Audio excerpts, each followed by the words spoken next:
this is the first lecture that we have together. Welcome to Get Started with the Photoshop tutorial.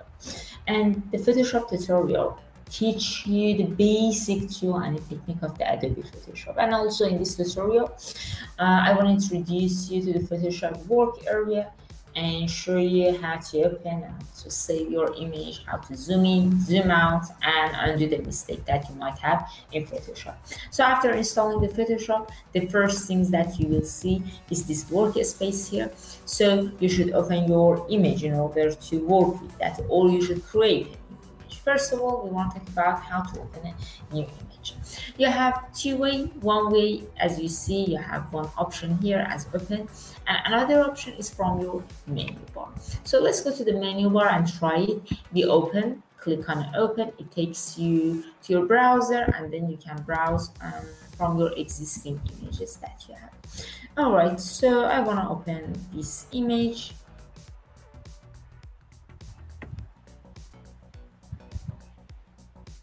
Let's wait. All right.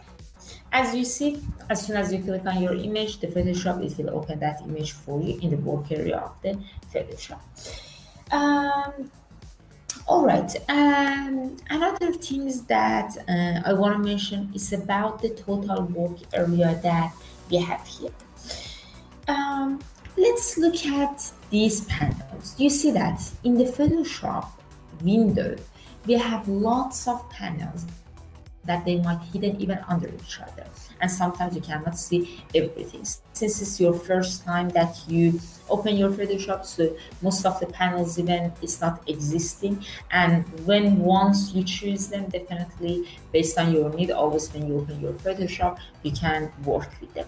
As you see, for example, in Photoshop, we work with layers, we work with channels, paths, and a lot. So in this part of the panels that I have, as you see, I'm having here different panels, and layers and channels, they under another panel. So when I click on that, definitely it's gonna show me the layers that I'm working with them. About the layers, we will definitely have a separate session and we will talk about that. So another things, as you see, for example, we have swatch. We just click on that, we bring the swatch here, and we choose RGB.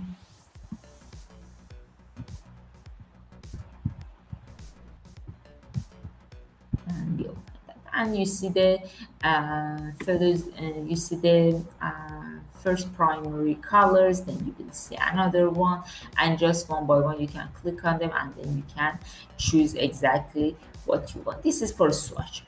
Another things is the gradients that we have pattern, we have colors, and we have the shade of different colors that easily we can choose.